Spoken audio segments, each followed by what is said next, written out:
தோஷம் சிவன் நஞ்சுண்டதால் வந்த நேரம். நாம் செய்த தீவினைகள் யாவும் அந்த பிறை சூடன் அருளாலே தீரும். நாரணன் விடையாக நந்தியின் கொம்பிடையில் சிவனாடும் நேரம் இது. சிவன் வரும் சுகமான நேரம் இது.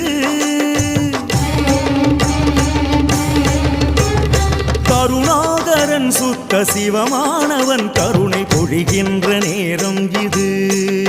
வரம் தருகின்ற நேரம் இது.